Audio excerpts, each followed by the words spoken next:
आज तक रेडियो सुनता है सारा जहां।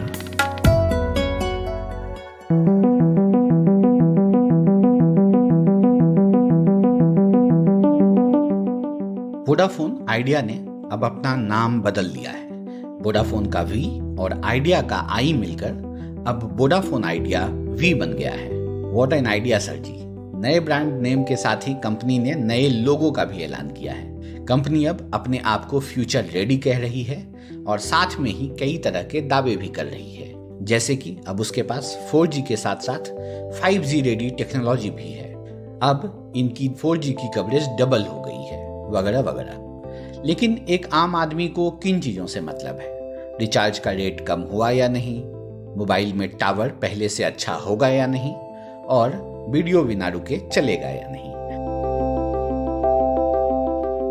नमस्कार, मैं हूं ऋतुराज और इस पॉडकास्ट में हम बात करेंगे नाम बदलने के अलावा क्या क्या बदला है वोडाफोन आइडिया ने और क्या कारण है इस बदलाव के। इस पर बात करने के लिए मेरे साथ हैं बिजनेस टुडे के सीनियर एडिटर मनु कौशिक। तो सर, सबसे पहले यही बताएं कि ये बदलाव क्यों हुआ है और आपकी ऑब्जर्वेशंस क्या हैं? देखिए, इसमें दो पहलू हैं जो प्राथमिक रूप से मुझे जो नजर आ रहे हैं। एक तो मुझे लगता है कि ब्रांडिंग जो था इन्होंने, एक तो ये कल रात से जो इन्होंने खबर चलाई वोडाफोन ने कि हमारी एक स्ट्रेटेजिक अनाउंसमेंट होने वाली है कल, तो उसके बाद बहुत ज्यादा मतलब मार्केट में बज़ हो गई कि क्या बड़ा होने वाला है, देखते हैं वोडाफोन आइडिया में। क्योंकि बहुत टाइम से खबरें चल रही हैं, बहुत खबरों का बाजार जो है बहुत गर्म हो चुका है आजकल। आप जियो के इन्वेस्टमेंट होने के बाद, क्योंकि हर दूसरे दिन कोई खबर आती है कि फलानी कंपनी जो है वो इस टेलको में इन्वेस्ट करेगी, फलानी कंपनी इस टेलको में इन्वेस्ट करेगी। तो मतलब अभी जो है बहुत ज्यादा अफवाहों का बाजार गर्म चल रहा है। तो अभी कोई कंपनी बोलती है कि हम स्ट्रेटेजिक इन्वेस्टमेंट अनाउंसमेंट करने वाले हैं, तो सबसे पहले लोग यही सोचते हैं कि या तो ये लोग, इनके पास कोई गूगल या अमेजोन इन्वेस्ट करने वाला है, या फिर ये कोई बड़ा धमाका करने वाले हैं। तो मैं और बहुत सारे टेलीकॉम के जो रिपोर्टर्स हैं वो सोच रहे थे कि ऐसा कुछ होगा, कुछ बड़ा अनाउंसमेंट होगा, क्योंकि खबर चल रही थी कि अमेजोन जो है वो पैसा लगा सकता है वोडाफोन में, क्योंकि रिलायंस को कंपटीशन देने के लिए। क्या, बहरहाल ये चलती रही खबर कल से। हालांकि ये भी साथ साथ चल रहा था कि शायद ब्रांडिंग की भी एक्सरसाइज हो सकती है, क्योंकि खबर सोशल मीडिया पे एक फोटो चल रही थी VI करके, VI मिनी स्टोर करके एक फोटो चल रही थी। ये दिखाया जा रहा था कि वोडाफोन ने नई ब्रांडिंग करी है। तो लोग कुछ साइड में ये भी बोलने लग गए थे कि शायद यही हो सकता है कि इसी को बड़ा करके दिखाना चाह रहे हो कि हमने नई ब्रांडिंग करी है, नया लोगो डिजाइन किया है। वोडाफोन, आपको याद होगा, अपना ब्रांडिंग में एक टाइम पे मतलब उसका बहुत नाम था। आपको याद होगा उसका पग का जो एडवर्टाइजमेंट जो था वोडाफोन का, वो बहुत ही ज्यादा फेमस हुआ था। और वो आईपीएल के समय जो वो पूरी ग्राफिक्स वाली जो एडवर्टाइजमेंट की इनकी थी, मतलब एक समय पे तो लोगों का बिल्कुल जूजू, वोडाफोन जूजू पे ही आ रहा था मैं। जूजू जो था वो भी बहुत ज्यादा पॉपुलर हुआ था इनका, और पग जो था वो जो आप जहाँ जहाँ जा रहे थे वो आपके साथ आ रहा था। दोनों ब्रांडिंग मतलब ये कहा जाए तो एक एडवर्टाइजिंग के इतिहास में बहुत ही ज्यादा प्रचलित है दोनों ये ब्रांडिंग एक्सरसाइजेज। उसके मुकाबले अगर आप आज की एक्सरसाइज देखोगे तो मतलब बहुत ज्यादा फीकी है, क्योंकि इससे कोई सेंस नहीं बन रहा है कि वोडाफोन का क्या फ्यूचर है या वोडाफोन का कितना, मतलब इसके पीछे कोई बड़ी स्ट्रेटेजी मुझे दिखी नहीं। दो चीजें मुझे दिख रही हैं। एक तो ये लगता है कि वोडाफोन आइडिया को इस वक्त पैसों की बहुत सख्त जरूरत है, क्योंकि उसके पास AGR का बर्डन बहुत ज्यादा पड़ चुका है सुप्रीम कोर्ट के डिसीजन आने के बाद। तो इनको 10 साल तक बड़ी मोटी 5800 करोड़ रुपए की इंस्टॉलमेंट देनी है, जो कि इनकी जो करंट इनकम है, जो करंट नेट प्रॉफिट है, उससे वो बहुत ज्यादा है। तो इनको हर हालत में टैरिफ जो है वो बढ़ाने ही पड़ेंगे, नहीं तो इनका सर्वाइवल वही डिफिकल्ट होगा। तो शायद ये हो सकता है, मेरा पहला ऑब्जर्वेशन ये है कि शायद ये हो सकता है कि ये जो एक्सरसाइज आज हुई है ये एक मूव हो प्राइस इंक्रीज करने की तरफ, टैरिफ इंक्रीज करने की तरफ। एक बहुत ही अच्छी स्टेटमेंट जब ये अनाउंसमेंट हो रही थी तो इनके CEO जो है रविंद्र ठक्कर, उन्होंने बोला था कि ये पहला कदम है प्राइस इंक्रीज की तरफ। तो उन्होंने ये क्लियरली बोल दिया है। अब ये कब होगा, कैसे होगा, उसके पीछे बहुत सारे कारण हैं। जियो, जैसे कि आप जानते हैं कि मार्केट को रूल कर रहा है आज की तारीख में, वोडाफोन के लिए अकेले प्राइस बढ़ाना इस मार्केट में एक तरीके से सुसाइडल अटेम्प्ट रहेगा। जैसे सर हम लोग अपने फेसबुक या जो भी हमारा सोशल अकाउंट है वहां पे हम लोग प्रोफाइल पिक्चर चेंज कर लेते हैं। क्या कॉर्पोरेट ने, क्या टेलीकॉम इंडस्ट्री की इन दो कंपनियों ने एक साथ आकर सिर्फ अभी प्रोफाइल पिक्चर बदला है, अगर बहुत छोटे से शब्द में से समझना चाहें? आपने बिल्कुल ठीक, एक बहुत ही बढ़िया एनालॉजी दी है, बहुत ही बढ़िया उदाहरण दिया है। ये एक्चुअली में देखा जाए तो शोर शराबा ज्यादा हुआ है, और जो अंडरलाइंग जो एक मोमेंटम होता है या अंडरलाइंग जो एक फंडामेंटल होते हैं वो वैसे ही रहे हैं। मतलब उसमें कोई बदलाव नहीं आया। कोई इन्वेस्टमेंट आती तो लोग सोचते हैं हाँ कि वोडाफोन का फ्यूचर अच्छा है, या कोई ये लोग अपनी फंड रेजिंग की अनाउंसमेंट करते हैं उसमें भी लगता है कि हाँ फ्यूचर अच्छा है। इसमें ब्रांडिंग के अलावा कुछ नहीं हुआ है। ब्रांडिंग क्या होता है? ब्रांडिंग एक मार्केटिंग एक्सरसाइज है। मार्केटिंग एक्सरसाइज तब जब आपकी काम करती है जब आपके एक्चुअल में बिजनेस अच्छा चल रहा हो, उसको वो आगे बढ़ा के लेके जाती है। इसमें क्या है कि आपका बिजनेस तो अच्छा चल नहीं रहा है और आपने मार्केटिंग अच्छी कर दी, तो अब वो बड़ा डाइसी सा हो जाता है कि ये चलेगा कि नहीं चलेगा।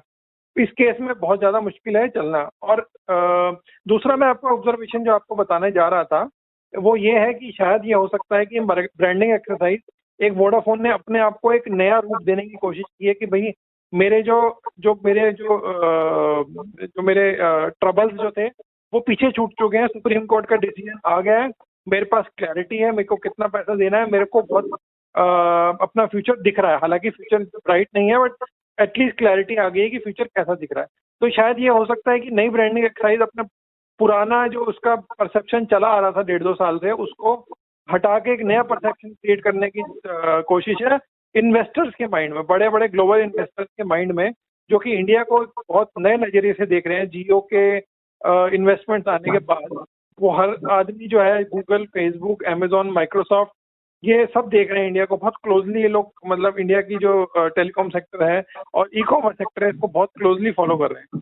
तो शायद ये हो सकता है एक अटेम्प्ट हो कि भाई एक नया हमने अपना अवतार लिया है तो हम उसको एक नया इन्वेस्टर को हम लुभा सकते हैं, अपने पास खींच सकते हैं। ये दूसरा ऑब्जर्वेशन है मेरा। बाकी कंपनियों के मुकाबले वोडाफोन और आइडिया, खासकर जियो और एयरटेल के मुकाबले कहाँ पीछे रह जाती है? क्या ओटीटी प्लेटफॉर्म की जरूरत है वोडाफोन को, वहां पे वो पीछे रह जाती है, या ओवरऑल एक तरीके से कहें कि जंग लग गया है, बिल्कुल नए सिरे से इसे अपने आप को बदलना होगा? देखिए बहुत ही ये जो वोडाफोन का जो डिक्लाइन हुआ है ये तिनका करके हुआ है, ये एक दिन में नहीं हुआ है। ये शुरुआत इसकी तभी हो गई थी जब जियो ने लॉन्च किया था। तो आप 4 साल का अगर पीछे बैकग्राउंड देखेंगे तो वोडाफोन ने ऐसा कोई गलती नहीं की है मार्केट में। वोडाफोन का जो स्ट्रेटेजी था वो बहुत ही अव्वल दर्जे का था एक टाइम पे, 2016 से पहले। इनके कस्टमर की क्वालिटी आज भी मतलब वन ऑफ द बेस्ट है। तो वोडाफोन ने देखा जाए तो कोई गलती नहीं की है अपने एंड पे। बट प्रॉब्लम ये हो गई है कि मार्केट में उससे ज़्यादा एग्रेसिव जो है प्लेयर्स आ चुके हैं। एयरटेल बहुत एग्रेसिव है और जियो तो उससे बहुत ज़्यादा एग्रेसिव है। देखिए सबसे बड़ी जो कमी है वोडाफोन की अभी जो मेरे को लगता है, इंडियन मार्केट जो है बहुत प्राइस सेंसिटिव मार्केट है। प्राइस सेंसिटिव मार्केट ऐसे कहेंगे कि 95 से 98% जो हमारी मार्केट है टेलीकॉम की, प्रीपेड मार्केट है। प्रीपेड मार्केट जो होती है वो 100-150 रुपए का रिचार्ज करवाती है, 50 से लेकर 150 रुपए तक का रिचार्ज करवाती है। ये लोग बहुत प्राइस सेंसिटिव होते हैं, ये 5-10 रुपए में अपनी लॉयल्टी बदल लेते हैं। अगर आपको लगेगा कि जियो 5 रुपए 10 रुपए सस्ता प्लान दे रहा है तो वोडाफोन इनके लिए कोई मायने नहीं रखता, वो जियो पे शिफ्ट हो जाएंगे। और ज्यादातर मार्केट ऐसे ही कंज्यूमर्स का है। मैं बता रहा हूँ 95 से 98% मार्केट जो है वो यही है इंडिया का। और ये लोग मार यहाँ खा रहे हैं कि जियो के अभी भी टैरिफ जो है इनके मुकाबले 15 से 20% कम है। अब आप खुद समझ जाइए कि क्या प्रॉब्लम है। सारी प्रॉब्लम और भी है बट मेजर प्रॉब्लम यही है कि टैरिफ जो है इनके अभी भी कंपेटिटिव नहीं है, क्योंकि इनका जो कॉस्ट स्ट्रक्चर बना हुआ है वोडाफोन आइडिया का पुराना, वो बहुत ही ज्यादा हाई कॉस्ट स्ट्रक्चर है। यहाँ रुकेंगे एक बहुत ही छोटे से ब्रेक के लिए, लौटकर इस बातचीत को आगे बढ़ाएंगे। सुबह सुबह ऐसा लगता है कि सबकी गाड़ी छूट रही है, लेकिन न्यूज भी तो मिस हो रही है। स्कूल, कॉलेज या ऑफिस की पूरी तैयारी तो हो जाती है, मगर देश दुनिया की अपडेट्स ले पाते हैं क्या? तो आपकी प्रॉब्लम का स्मार्ट सॉल्यूशन ये है कि अपनी सुबह की शुरुआत आप आज तक रेडियो के साथ कीजिए। कल क्या हुआ और आज क्या हो सकता है, सटीक एनालिसिस, पहले बड़ी खबरें और फिर अखबारों के चुनिंदा मोती। ये है सुबह का खबरनामा, आज का दिन, मेरे यानी नितिन ठाकुर के साथ।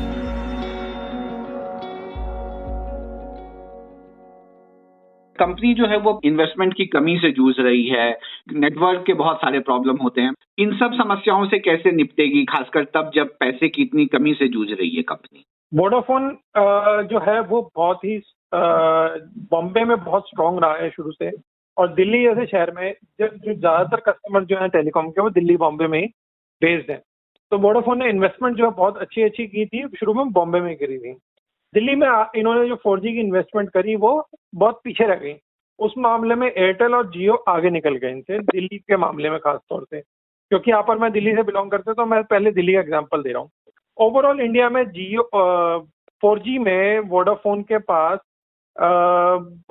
टाइम था करने का, लेकिन कर नहीं पाए, बहुत स्लो चले 4G इंस्टॉलेशन में। जियो जो है वो शुरुआत से ही 4G में रहा। एयरटेल जैसे आपको पता ही है कि एयरटेल पहला टेलीकॉम ऑपरेटर था इंडिया का जो 4G में घुसा था कोलकाता में 2013 की 14 में। तो एयरटेल ने वहाँ लीड ली, जियो ने शुरुआत ही 4G से करी, और वोडाफोन जो है वो सुस्त पे इस पे चलता रहा 4G। अब जाके उसका कोई 4G नेटवर्क अच्छा बना है कंट्री में। तो वोडाफोन का नेटवर्क जो है वो कह सकते हैं कि बहुत स्लो रहा अच्छा बनाने में। हालांकि कुछ सर्कल्स में, कुछ बॉम्बे जैसे मैं आपको बता रहा हूँ, वहाँ पे ये लोग, इनका कोई मुकाबला नहीं था। बॉम्बे में ये लोग शुरू से ही अच्छे रहे जियो और एयरटेल के मुकाबले। लेकिन ओवरऑल इंडिया की बात करें तो वहाँ पे ये बहुत स्लो चले हैं अपना 4G इंस्टॉलेशन में। वहाँ पे बाकी लोगों ने बाजी मार ली। एक अंतिम सवाल पूछना चाहूंगा कि जब भी कोई बड़ी कंपनी एक दूसरी कंपनी के साथ मर्ज होती है तो गुणवत्ता में जो क्वालिटी है उसमें सुधार देखा जाता है। वोडाफोन और आइडिया काफी समय से साथ हैं, कितना बदला है, कुछ सुधार दिखा है कंज्यूमर्स के लेवल पे या ऑब्जर्वेशंस के लेवल पे, आपने देखा है? देखिए, ये जो आज का अनाउंसमेंट जो था, ये लार्जली इन्होंने ये बोला कि हमने अब अपना इंटीग्रेशन पूरा कर लिया है। जो इनकी मर्जर शुरू हुआ था, अनाउंसमेंट हुई थी 2018 में, वो मर्जर का पूरा इंटीग्रेशन होते होते आज जाके वो बोलते हैं कि मर्जर पूरा हुआ है या इंटीग्रेशन पूरा हुआ है दोनों कंपनीज का। और क्योंकि ये इंटीग्रेशन पूरा हुआ है तो इन्होंने नई ब्रांडिंग करी है। देखिए, इनकी दो बातें थी जब इन्होंने मर्जर अनाउंस किया था कि एक तो इनको कॉस्ट एडवांटेज होगा, क्योंकि बहुत सारी साइट जो हैं, जो बहुत सारे टावर, जो टेलीकॉम टावर होते हैं, वो दोनों के एक ही जगह पे लगे हुए थे। दोनों के मतलब एक ही लोकेशन पे, मान लीजिए वोडाफोन का भी टावर लगा हुआ है, आइडिया का भी टावर लगा हुआ है। तो अब क्या होता है, जब दो कंपनी मिल जाती है तो उनको एक ही टावर की जरूरत पड़ेगी, एक से एक काम चला लेंगे। तो जो दो टावर का खर्चा जो है वो एक में ही लग जाता है और खर्चा बच जाता है। ऐसे करके आप पूरे इंडिया के स्केल पे सोचिए तो उन्होंने कॉस्ट सेविंग की हैं। नो डाउट इनकी सिनर्जीज रही हैं, इसको बोलते हैं कॉस्ट सिनर्जीज, और इनकी कॉस्ट सिनर्जीज रही हैं ऑल ओवर इंडिया देखा जाए। लेकिन प्रॉब्लम ये रही इनके साथ कि इनकी प्राइसिंग जो है वहाँ पे ये मार खा गए। क्या आप अपना क्वेश्चन रिपीट करेंगे एक बार जरा, कि क्या समझना चाहते थे आप? हाँ, मतलब मैं ये समझना चाह रहा था सर कि जब भी दो कंपनियां एक साथ आती हैं, बड़ी कंपनियां, तो हाँ। उनकी क्वालिटी में सुधार देखा जाता है, जो सर्विसेज होते हैं उसमें लगभग सुधार देखा जाता है। क्या बीते कुछ समय से ये कंपनियां एक साथ आ रही थी धीरे धीरे करके, लेकिन क्या आपने क्वालिटी के स्तर पे कोई परिवर्तन देखा कंज्यूमर्स के स्तर पे? देखिए, क्वालिटी डेफिनेटली इंप्रूव हुई होगी थ्योरेटिकली अगर मैं बात करूं तो, क्योंकि इसका सबसे बड़ा कारण ये है कि वोडाफोन जो है शुरू से ही जो मेट्रो सर्कल्स में बहुत स्ट्रांग रहा है।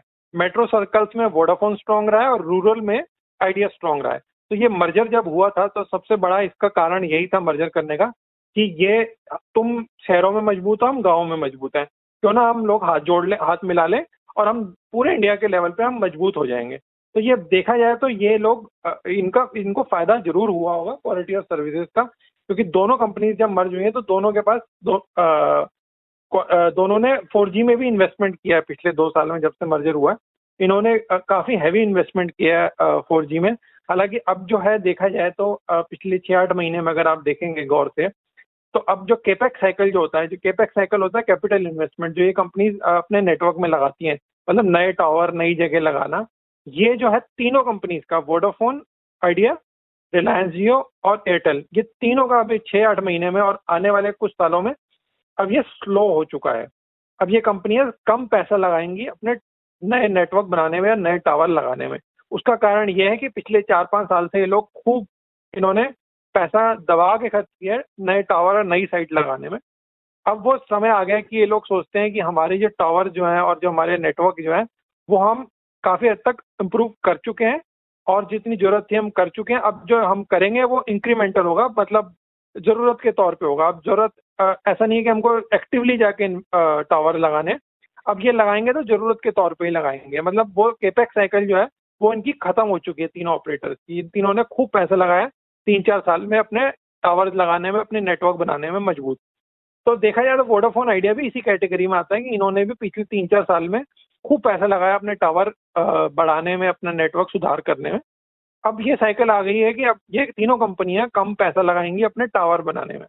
तो अब आप उस स्टेज पे जब पहुंच जाते हैं कि आपने इंटीग्रेशन कर लिया है और आपने अपना पैसा जो साइकिल जो था आपके पेरेंट कंपनी वोडाफोन ने पैसा जो अपना 40-50 हज़ार करोड़ रुपए दिया था 2-2.5 साल पहले, वो आपने खर्च कर लिया है, वो आपने डिप्लॉय कर दिया है मार्केट में। तो देखा जाए तो क्वालिटी ऑफ सर्विस अब इम्प्रूव होंगी कस्टमर्स के लिए, no doubt about it, barring some areas जहाँ पे आपको प्रॉब्लम रहेगी, बट लार्जली अगर आप देखेंगे तो क्वालिटी ऑफ सर्विस इम्प्रूव हुई होगी। शुक्रिया मनु कौशिक जी इस बातचीत के लिए। कैसा लगा आपको हमारा यह पॉडकास्ट? कोई सुझाव हो या कोई शिकायत तो लिख भेजिए हमें radio@aajtak.com पर। शुक्रिया।